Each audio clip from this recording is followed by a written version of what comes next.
Hello, everybody. Do not adjust your television monitors. Do not adjust your laptops. This is really the fourth week in a row that we're doing this thing. Welcome back. It's episode 6 of X's and O's for fall 2019. We're in the month of November, and NDSU, we're going to start talking about NDSU football first. They're kind of the talk of the town, and they're 9-0. 9-0. They keep winning. They're now at 30 consecutive wins. They just dominated Youngstown State last weekend. And by the way, before we get into this portion of NDSU football talk, I want to apologize for those expecting something similar to last week. Sorry, we don't have video like that last week. Not nearly as grand of a spectacle. And also, I wasn't there, or neither of us were there. It was in Youngstown, Ohio. That's a long way from here. So we don't have the video like that. If you were expecting something like that, that is a standard we cannot uphold to. But I feel like they knew that already, but it's okay. I mean, it was at least important, I thought, to at least clear up. NDSU's 9-0. They dismantled Youngstown State 56 that game was over in the first to quarter. 17. Game was over in the first quarter. They were up 42-7 at halftime. It's really ridiculous, the fact that this is still considered normal. You know, a Valley team on the road, you know, playing against a Valley team on the road and putting up 56 points, 8 touchdowns. Yeah, it's against such a well-respected coach in Bo Pelini, of such a well-run team, who was in the national championship just 3 years ago for the FCS and just straight bullied them throughout the entire course of the game. You know, I saw on Twitter as well, after that game on Saturday, NDSU scored as many touchdowns in one game as Northwestern has the entire season. That honestly says a lot about the quality of football that North Dakota plays and what Northwestern plays. Granted, yes, there is the scholarship difference, and the true, quality of opponents. But you know, it's fun to what? cherry pick stats, and I like doing that. I'm going to be doing that a lot later on in this segment. And also, it's just fun to bully Northwestern sometimes. Sure, I don't know. Yeah, they kind of have the reputation of being the little brother of the Big Ten. Absolutely. But you know, so I don't really want to talk too much generally about this game.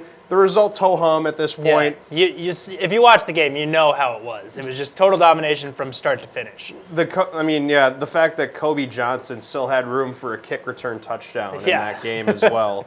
Unbelievable. Unbelievable. Not much else you can say about that game individually, but I want to dive in at least to some individual stats about this team that I think speak so many volumes. The average score of a Bison game this year, 39.2 to 11.7. Those are blowouts. Those are 28-point victories by an average margin. Yeah, that's. So that says a lot. Teams have only Keep in mind, this is a team that lost 24 seniors and their head coach the previous year. And they're still dominating opponents week after week after week, apart from the South Dakota State game. And that was the only game they were not even winning at the half either. Yeah. They were down 6-3 at the half. But also I wanted to mention, teams have scored 10 touchdowns in 9 games against NDSU. Not offense, like 9 of those, yes, are offensive touchdowns, but total, teams have scored 10 touchdowns. And it's just, that's insane. Like, Code Green defense is alive and well. And the only one that the offense allowed was that scoop and score against Butler when the team was already up 36-0, I think it was. I mean, whatever. So the defense, dominant. Yep. They are the number 2 scoring defense in the country, only trailing Dartmouth. And Dartmouth can't even participate in the playoffs because they're an Ivy League school. And they're also second at allowing the fewest yardage in the FCS as well. Oof, man. That's impressive. Honestly, that's just impressive. And just how they've been able to keep that pace for so many years is just unbelievable. And so the defense is good. Yep. But as we saw against Youngstown State, if you saw that, you don't put up 56 points by accident. So I also wanted to highlight NDSU is now the second highest scoring team in the country. Behind who? Houston Baptist.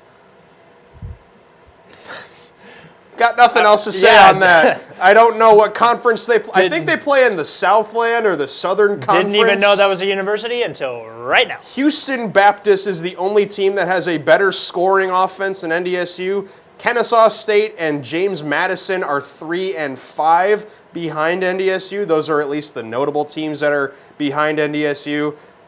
But what also stuck out, they're not second in offensive yards. That would have been wild. Yeah. But they're 13th in offensive yards. So I guess, they're not moving the ball at an elite pace. Yeah, but it's still pretty good given there are over 120 I guess that just goes to show you how good the teams. defense is again by giving them such good field position. So those were at least the 4 team stats that stood out to me. Has Trey Lance, he hasn't thrown a pick yet, right? No interceptions? Well, or is that here's the that thing. changed? NDSU players have combined to throw 1 interception.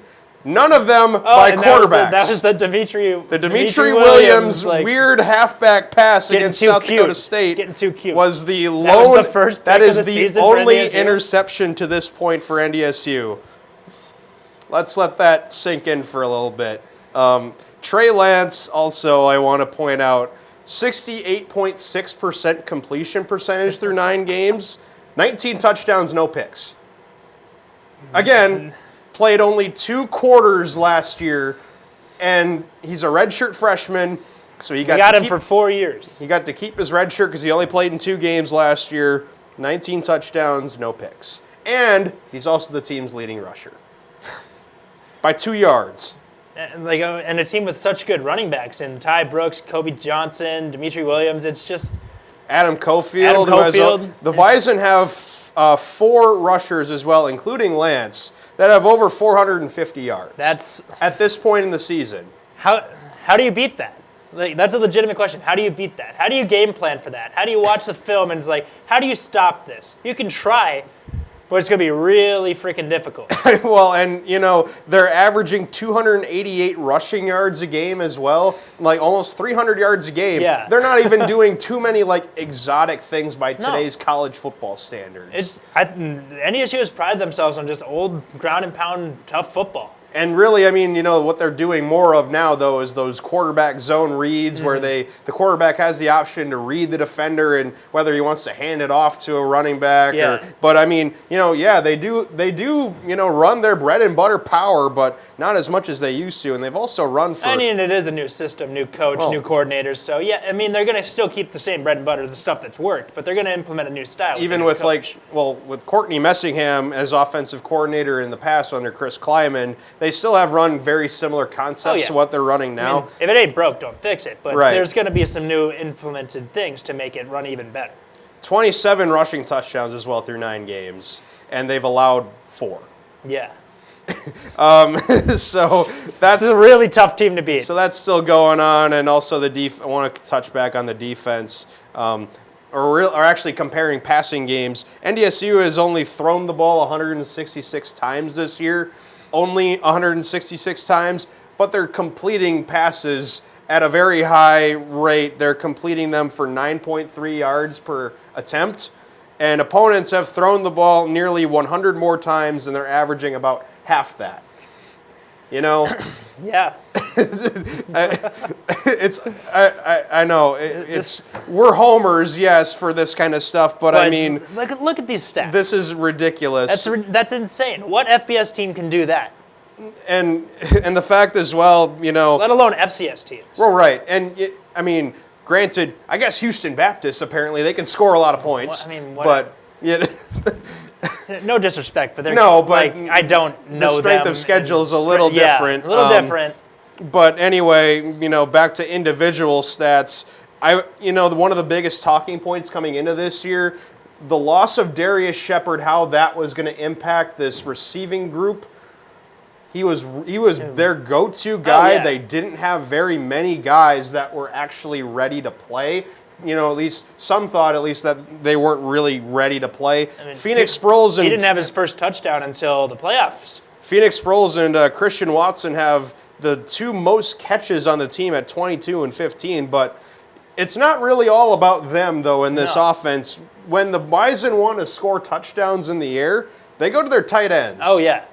And Ben Ellison, all those guys. Ben Ellison, Noah Gindorf, and Josh Babbage, they have 13 touchdowns on 25 catches this year.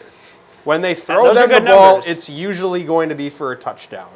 More often than not. Noah Gindorf does not have a perfect touchdown-to-catch record anymore. He has 6 catches and 5 touchdowns. He used to be just 5 for 5. I think he had one in the NDSU game. So that's how that streak ends. But Josh Babbage had 2 touchdowns against Youngstown State. You know, the fact that they're getting this kind of production in bunches like that from one specific group. Mm-hmm. It's just ridiculous. So I want to transition now to more of a national perspective on the FCS and where we're at. I want to cue up a clip. This is a pseudo what did we say moment. I want to cue up a clip from our very first show where we were discussing NDSU at that point in the season and how we thought teams could fare against them. And, well, we might be kind of, you know, on the same path at that point. So let's roll that right now.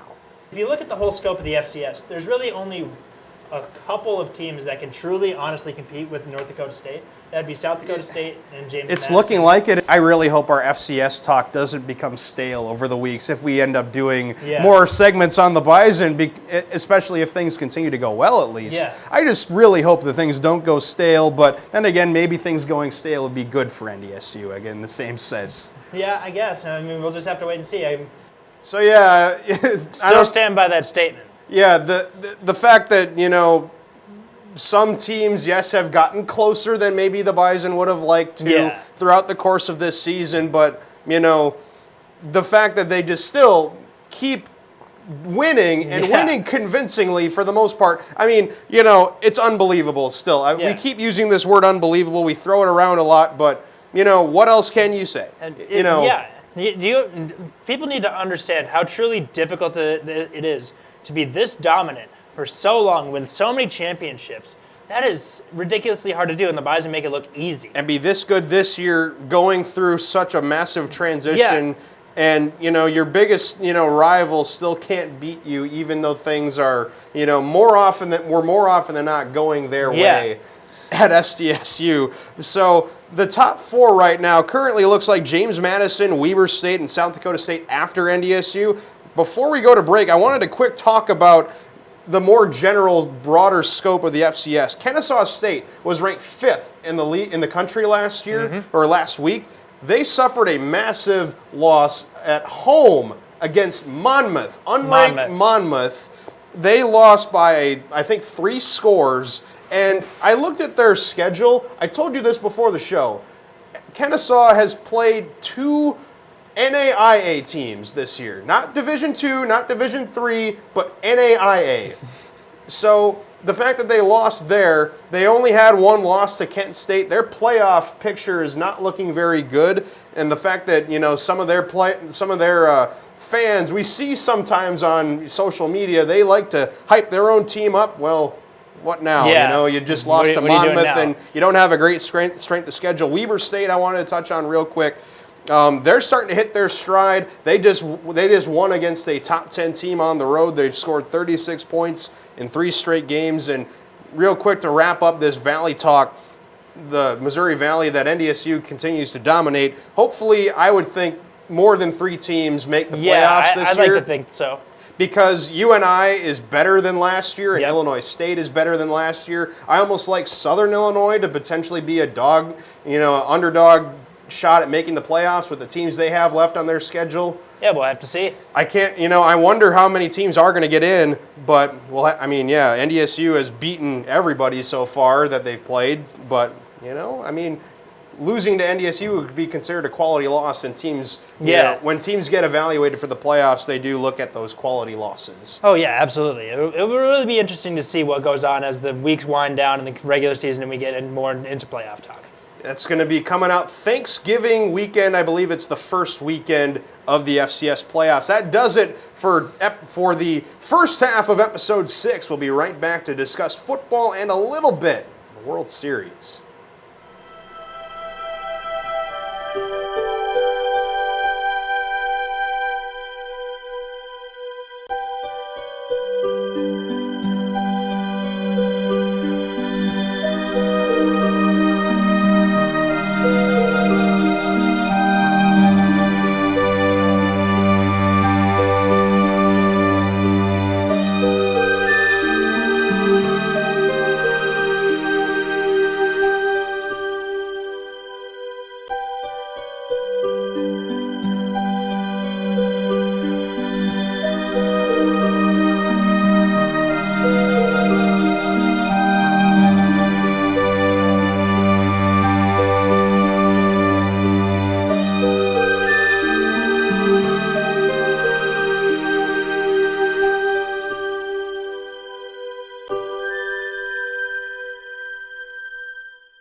The NDSU Bookstore, where every true fan and alum goes to get their pride on.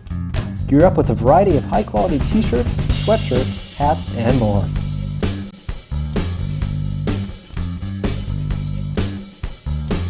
Made by top-of-the-line brands like Under Armour, Nike, and CI Sport to help you show off your Bison pride.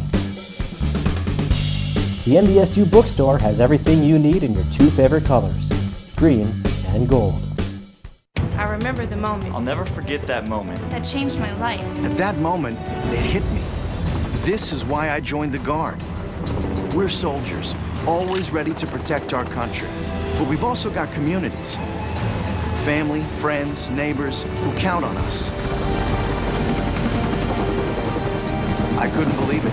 I just saved a life. Somebody from my hometown. See what it means to be a citizen soldier at NationalGuard.com. Welcome back to the second half of X's and O's episode 6 for the 2019 fall semester. We're going to move towards the professional side of sports, and we're going to start talking about recapping NFL Week 9? Yes. Week 9. Just had a little bit of a, what week was it again? But we're going to go right ahead. Still halfway through. Yes, a little more than halfway through, so we're going to go right into the team that we are fans of, and it's the closest team that we have in this area. So we're going to talk Vikings-Chiefs. Pretty frustrating loss, if I do say so myself.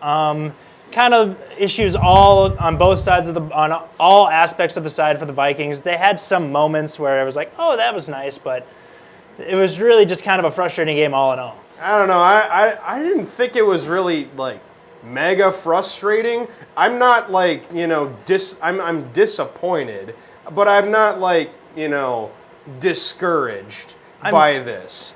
I'm of the opinion it was I'm obviously going on the road in Arrowhead of all places. That's one of the toughest places to play. But the Chiefs were beat up, man. No Mahomes. They were missing several offensive and defensive starters. They were really, really beat up. Yeah. So I thought it was at least winnable. I thought the Vikings had a better would just play a lot better than they did. That's what I say is the more frustrating side. Yeah. It wasn't obviously it always sucks to lose when your favorite team loses, but just kind of to lose the way they did, it was just kind of an all just bleh kind of performance from the Vikings today. Even though they didn't necessarily play terribly, there were just some moments where it was just frustrating to watch. And I wouldn't even look at this as, this in particular as something to be overly concerned about. I agree. The Sunday night game against Dallas next week, that's going to be the true That test. is the make or break, I think, game for this season. Yeah. We will learn a lot about this team next week in Dallas, because Dallas 100%. presents a very, I think at least a good challenge for this team, but I also think it's still, yet again, pretty winnable. Oh, yeah, 100%. You're looking at, I want to go back to the Chiefs real quick, because a lot of talk after the Chiefs game was, oh, Kirk Cousins can't beat a team with a winning record again. People were going in on Kirk Cousins. They did bring up a stat where when Kirk Cousins, since he's been on the Vikings, when they're trailing in the fourth quarter, he's 0-10-1. That's kind of a fair point, but you got to remember, football's a team sport. You can't put it all on Kirk Cousins. Specifically, there's a guy I follow on Twitter, Jeff Swartz, former NFL offensive lineman, and he's now an NFL insider, does stuff for NFL Network and stuff and other such things. He tweeted out how he was totally out on Kirk Cousins, and I just don't get it. There's no reason I don't think you can watch this game. Yes, you can criticize the checkdowns that he missed. The checkdowns and just the missed, airmailing throws, I don't know how he had some issues with accuracy, but he's threw 3 touchdowns. I don't know he how had no people turnovers. can come to that conclusion after watching that game. It's not Kirk Cousins' fault that the defense gave up a 91-yard run on 2nd and 4. And look at the way he played the previous 4 weeks. He was on fire. He won Offensive Player of the Month in the NFC. Yep. And all those people were just quiet. And the second he has a, meh performance, he didn't play terribly. He didn't play great. But he played well enough to win. And they just take a crap on him. The problem is it's trendy to continue to pile on players that are continuously piled on. Yeah. Whenever they mess up, whenever they win, no one cares because, it's this guy that, we don't like, Oh, he played a weaker opponent. He played the Redskins. There's excuses He played for a terrible Eagles defense that's beat up. He played the Lions. And also, I also want to, I mentioned this on my own social media handle, if you follow me on that. I don't like the way that we, use the term quarterback X beat quarterback Y when we talk about football. Now, granted, we do slip into that, just kind of subconsciously, but the fact that it exists, I don't like it because it doesn't take into account what you mentioned. Football's a team game. It's a team It's game. a three-faceted game. It's not just offense. There's defense and special teams involved. Like you said, Kirk Cousins is not responsible for that 91-yard touchdown run. Kirk Cousins is not responsible for the 27-yard punt at the end of the game. Kirk Cousins isn't responsible for the missed extra point. Kirk Cousins isn't responsible for any of the defensive collapses. Tyreek Hill ran all over the Vikings secondary on Sunday. But it's a quarterback league, so the quarterback gets the brunt of the blame, and I guess we have to live with it. But I don't like the way that... I think that's totally unfair. No, I don't like the way that we do that. So I think we've spent a good chunk of time talking about the Vikings and Chiefs. Let's discuss some other general stuff about the NFL. The Chicago Bears got beat again by the Philadelphia Eagles. They're Still now stand by what I 3-5. said. The Bears are done. Bears are done. Weird situation going on there. I think they had one first down in the first half. They barely moved the ball at all on offense in the first half. I think they had under 50 yards of total offense. That's not good. Really bad. I think Talk about a fall from grace after going 12-4 the previous year. Matt Nagy winning head coach of the year, and just making the playoffs for the first time in several years. I want to touch on it at some point in time. Maybe not here, but the 2017 to 2018 Vikings are very much like the 18 Bears to 19 Bears. But I don't want to get into that now. We've already spent plenty of time. Let's jump back into something that we said last week about the Cleveland Browns. We kind of put them to bed last week. Let's roll at least what we said about that. As long as we can. Let's also put the Cleveland Browns officially to bed as well. Yeah. That game in Foxborough yesterday, not good. Not good. Seriously, I don't know, how does this happen all the time? The Browns can have loads of talent on their team, and they could still probably go 8-8. They probably still could, and they have a relatively soft second half of the schedule, but it's really hard to do Baker that at this point. Baker has far more in the picks year. than he has touchdown passes. Yeah, So I wanted to include that because Cleveland started that second half of their schedule that I thought was weak, and they couldn't beat Denver. So this I don't know what to think about anymore. This team is broken. Shout out part of my take, but I'm throwing the done chain on the Cleveland Browns. Baker Mayfield, he's broken right now. Freddie Kitchens, I'm kind of out on him. I know it's his first year. I know they got some time to fix it, but I'm out on him. I don't think he's that great of a head coach. It ain't good over there. It's just not working. And speaking of teams that just aren't working, the New York Jets. You guys ruined it. Week 16. Come on, man. It was supposed to be Cincinnati Bengals versus Miami Dolphins. Both of them were supposed to be 0-14 and 0-14. Yep. I would have made the pitch to have those two teams on Sunday Night Football. Have that game flexed to Sunday night. So we can have them battle it out for the number 1 overall pick in that year's upcoming draft. And the Jets, because they're so bad. I don't understand They are so bad. Adam Gase, terrible head coach. I don't care what he did to bolster Peyton Manning when he was in Denver. He is a terrible head coach. I'm going to be honest. I know this is only Sam Darnold's second year. I'm out on Sam Darnold, honestly. He had his turnover problems when his last year at USC, and that's clearly carried over into the NFL. Le'Veon Bell has kind of been a non-factor. I like Le'Veon Bell still, but he's just not really done anything. How do you lose to the Miami Dolphins? I know. How? Two things I want to say on that, though. One, Jets, why don't you let us have any fun?